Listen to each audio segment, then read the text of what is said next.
mga kababayan, ang pambansang awit ng Pilipinas.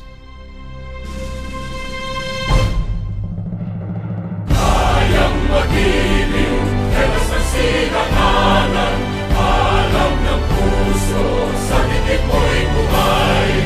Lupang hinirang, kuya ka ng magiting, sa manluluping, di ka pasisingil, sa nagagang tutok sa simoy at sa langit mong pagaw, ay hinatang tulad, awit sa pagkayang minamahal. Ang isang ng matawad mo'y tagumpay na nagtitindig, ang bituin at araw niya kailan pamay di magtitindig. Luman ang araw ng walhagit pagsinta, buhay langit sa piling mo. Ang hindi kaya ng pagkay mga api, ang mamatay ng dahil sa'yo.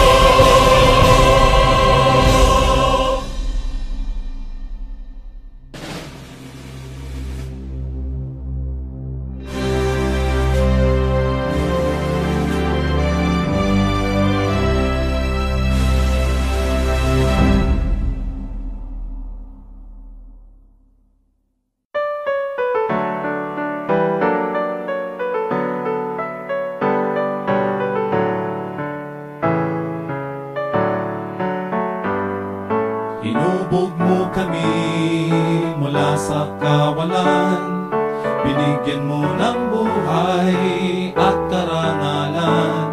Dati ay sinakop ka ng iba't ibang dayuhan, ngunit sa taglay mong lakas, hindi patatalo kanino man. Mga Muslim, mga Kristiyano at mga iba pang tribo, kami nagkakaisa sa pag-angat ng ngalan mo. Lubot namang iaalay, pumailan lang sa paggabay. Patuloy kang bigyang puri, kami sa'yo'y nawiwili. Mabuhay ka, Reyong Dose. Malawak masagana ang iyong lupain, pati buong bansa'y umaasa sa iyong mahahain. Sa pagsikat ng araw, kay ganda ng iyong tanawin, pinagpala ng may kapal, mabuhay ka, Sok Sargent. Ako, ikaw, tayo, tungo sa kaunlaran, talino at lakas, ihahandog sa bayan. Mga Muslim, mga Kristiyano at mga iba pang tribo, kami nagkakaisa sa pag-angat ng ngalan mo. Dugot naman iaalay, pumailan lang sa paggabay. Patuloy kang bigyang puri, kami sa'yo'y nawiwili. Mabuhay ka, Reyong Dose.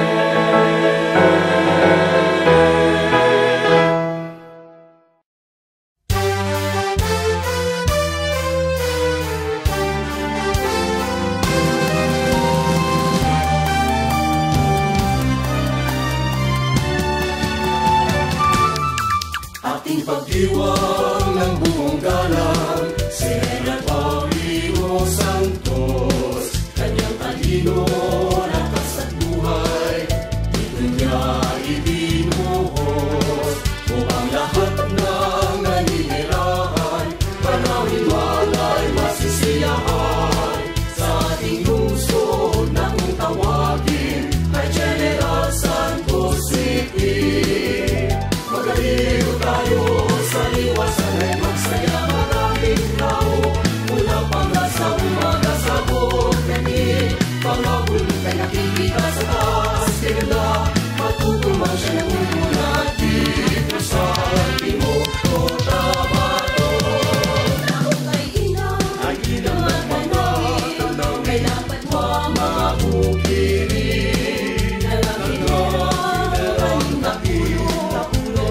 At mga saging, ngayon lahat ay may ulawan. Kristiyano, Muslim, Tripoli at Laan, sa ating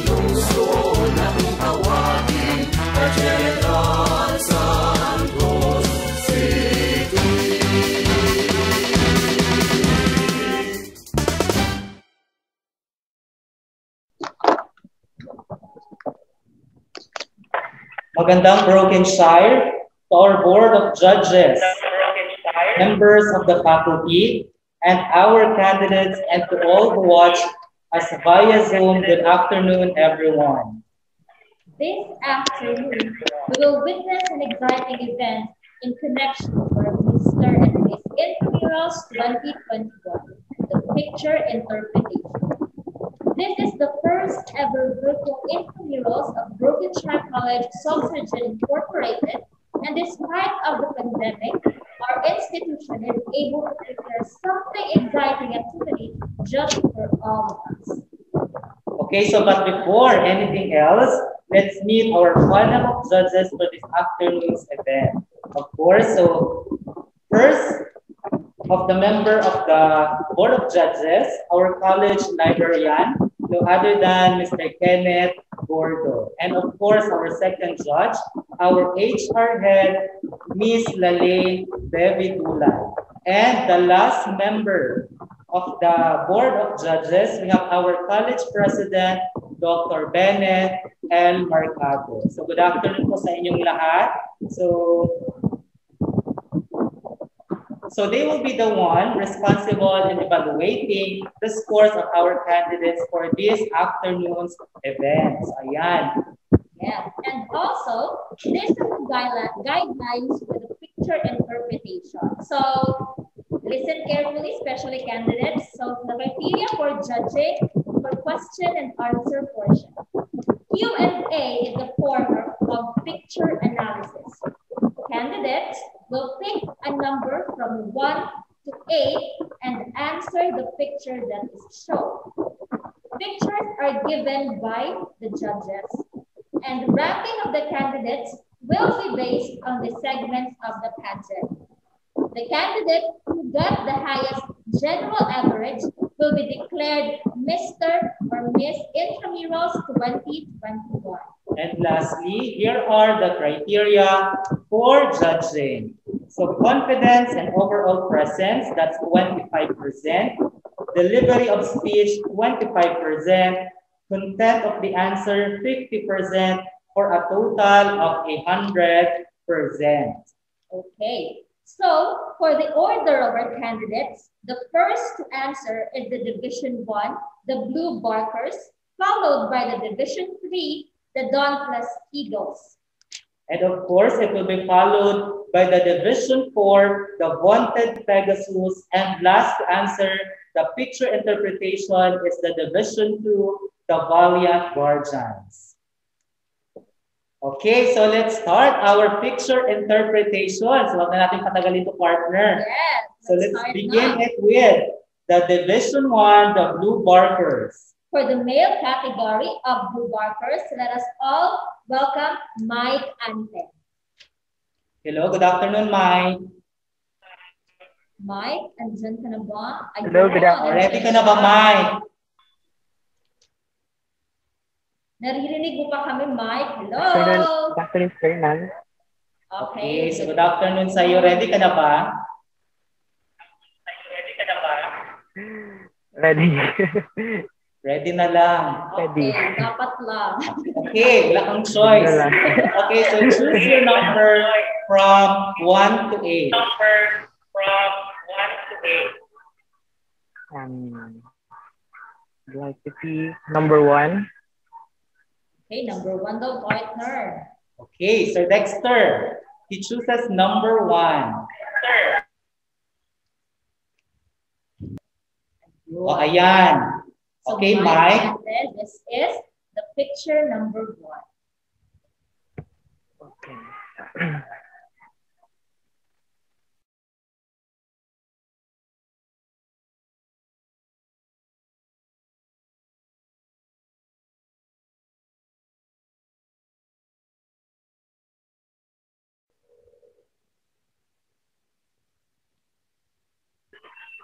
All right. So good afternoon, co-candidates. Good afternoon, magandang Brokenshire. Basic picture.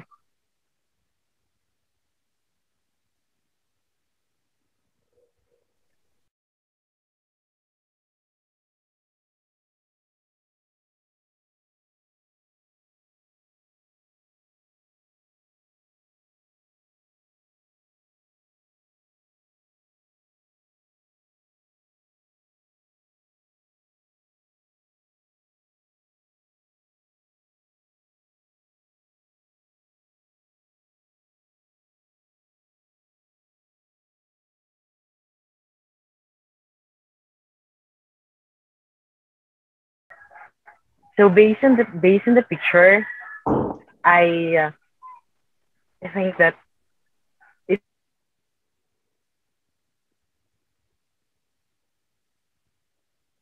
it shows someone who wears a good graduation. So it's very relevant for me, because I am a graduating student, and it shows that pandemic or our crisis right now is not a hindrance for us to continue to study, to continue our dream, our goal in life.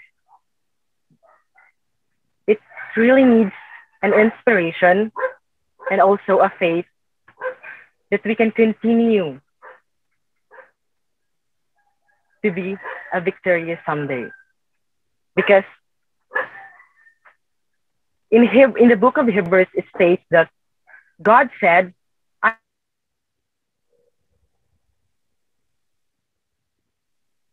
I will never abandon you. So, students, it's not so easy. And I would like to share that we need to be responsible. We need to have a faith that everything, even this pandemic, is not a hindrance for us to become a victorious. Thank you. Okay, so thank you so much, Mike. Thank you so much. Okay, next, for our female candidate from Division 1, Hannah May Abo. Good afternoon, sir. Good afternoon, ma'am. It's Okay, can good you to please see open you. your mic? Your cam. Open your. Can you see me now, sir? Yes, of Yes. course. So how are you, Hannah? I'm doing great today, but I feel a little bit nervous because this is my first time, but it's just fine. Wow, Okay, so nervous ka pa niyan, ha? so what are your Yeah. preparations ba? Hannah, what are your Actually, preparations ba? Actually, I didn't have a lot of preparation because I was told to, be in this competition an hour before the pictorial. So I didn't have a lot of preparation. But I think I did a lot of, exercising before this month. So I think I got thinner. Wow. Oh, sana all walang preparation partner. Okay, so Hannah, choose your number from 1 to 8 except number 1. I choose number 4. Number 4. Once again, good afternoon to both the MCs and of course the judges. So as what we have, or as what we could see in the picture, it talks about news. So it could be a good news or a fake news. So I could still remember what Pia Wurzbach once said, that we really have to like think before we click. Just like posting a lot of news in social media, we must really think before posting anything, any information in social media. And I think that right now we really have to be very knowledgeable about the information that is going on in social media. So I think that would be all for this portion. Thank you so much. Okay, so thank you so much, Hannah. That's very well said, di ba, partner? Yun yung hindi naghanda. Hindi pa siya prepared, Oo. ha? Hindi pa siya naghanda. Wala pa yung preparation partner. Okay, Thank so you, thank sir. you so Glory to much, God. Division 1, for your answer. So now let us proceed to the next division, the Division 3 from Dauntless Eagles. For the the male category, let us all welcome King Clarence Benemerito. Okay. Good afternoon, ma'am. Good afternoon. sir. Afternoon. Kindly turn your camera on Asan na si King? para na makita namin yung ayun. Nakaon na, ma'am. Yeah. Yes. Okay. So, Sir Jerome. So ikaw ba, King? So what are your preparations ba in this Mr. and Miss Intrams 2021?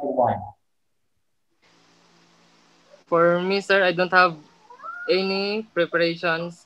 I want chill and I want pressure myself. Sure, Sana lahat sila partner hindi naghanda. Hindi sila prepared. Yes. Okay, King, choose your number from 1 to 8 except 1 and 4. Number 2, sir. Number 2. Good afternoon, everyone. Good afternoon sa mga judges and hosts. As we can see in that picture, it shows that all of all people of the world like fighting from the problems that we encounter. Right now, like pandemic, we we we need to unite. We need unity to fight the problem like this COVID. We need to to surpass this challenge, and we need to solve this problem, and we need to help each other to fight this problem. Thank you. Okay, so thank you so much, Ki. So alam mo naman, partner, di ba, that we are facing a national or world dilemma nowadays brought by the COVID-19. So kung wala lang COVID, sana, partner, this will be alive. Yes. Diba? So aside from praying, we should always, it is always a reminder to stay at home. Diba, partner? Do all the protocols. Yes. Next, let's proceed to the female candidates of Division 3, Pauline and Quezon.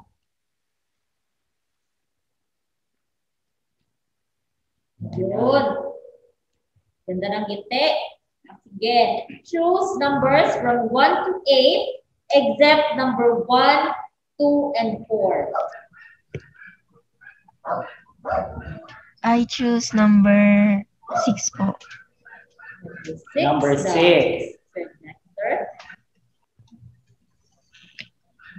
Okay. That picture speaks tons of real life situation that we're all currently facing right now.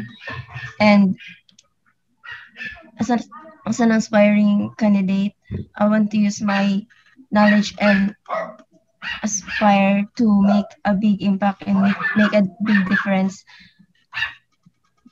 I would say, amidst of this pandemic, we should be hopeful. It's the only way of changing our community.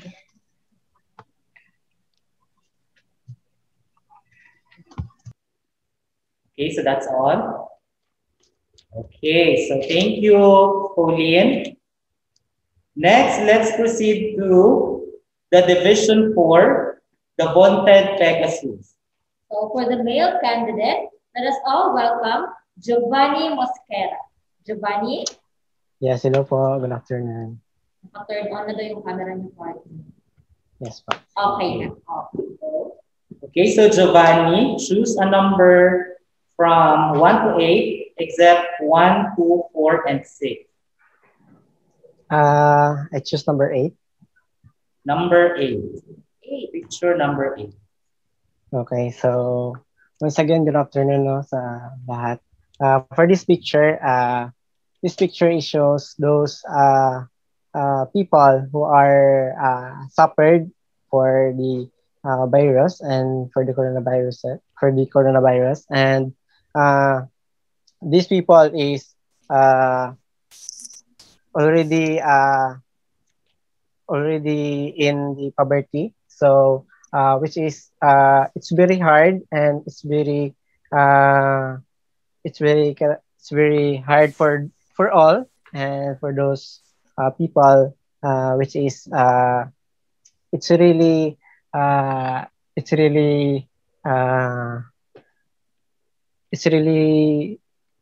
no, they don't have any sources of income. So maybe this pandemic and this coronavirus will end soon, and hopefully the government has a supply and has a solution for this problem. That's all. Thank you. Okay, thank you so much. Okay, thank you so much, Giovanni, for your answer. Next, let's proceed to Division 4, female candidate, Jamaica Zell Danganon. Jamaica, good afternoon. Good afternoon, sir. Okay, so choose your number among 3, 5, and 7. 7. 7 Okay, daw. number 7.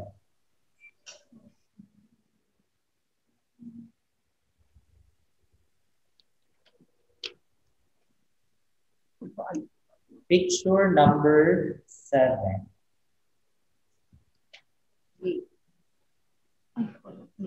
Okay, yan na Jamaica. Hello, sir. Okay. Good afternoon. Magandang Brockshire. So, in the picture, we observe that it was indicated there the end the dictatorship in Myanmar. So, it is about the government in Myanmar.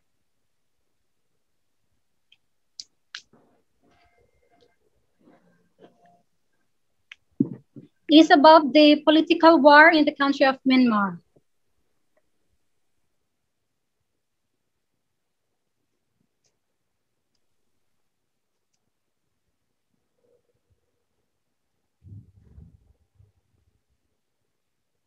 Okay, that's it.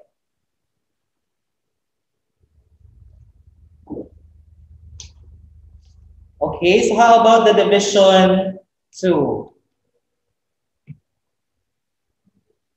Andito naman ang division 2. The Good afternoon. Guardians. Ayun. Ayan, nandiyan na sila. Yes po. Okay, Okay. division 2. Okay, let's start. With the male category, Jeffrey Harris. Choose your number among 3 and 5. 3. Number 3. Okay, number 3.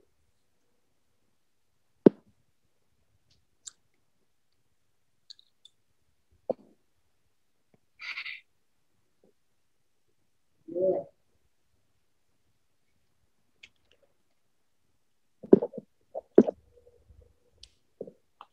Okay. For me, the picture depicts deeper than what you see. It symbolizes hope and courage.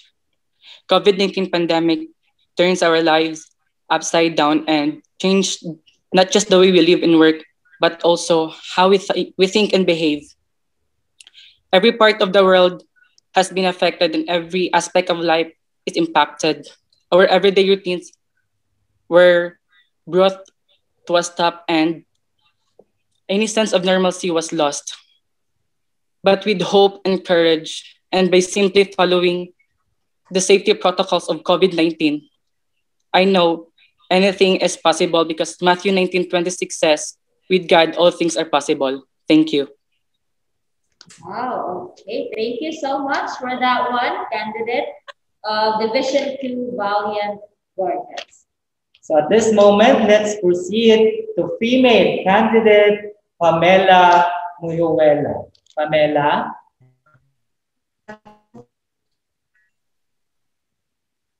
Nandiyan na ba si Pamela? Yes, sir. I'm here. Okay, so good afternoon, Pamela. Good afternoon po. Kindly turn your camera on.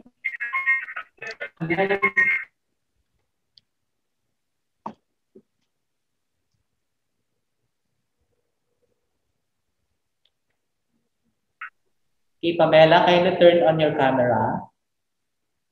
Nakatinoon na po. Mahina lang po yung signal.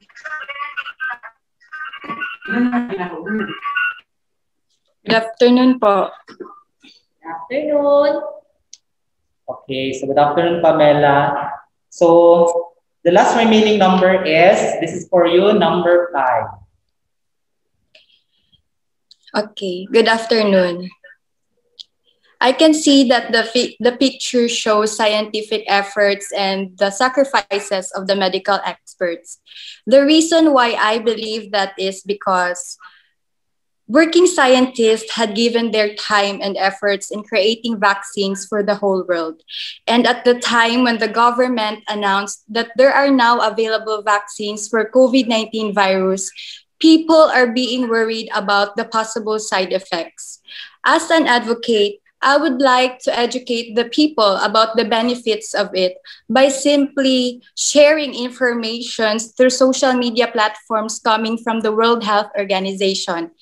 And as a nursing student, I have given my full trust to the government and the healthcare team that this vaccine can be the solution to the problem, given that it has been rolled out in different countries. And I had a strong feeling that it will be the only way to save million lives of Filipino people. Thank you. Okay, so very well said, Pamela. Thank you so much for your answer. And ladies and gentlemen, okay, that concludes our picture interpretation. So once again, congratulations to all of our candidates for making this far. So once again, I'm Jerome P. Calibara. And I'm Cherry May Gadot.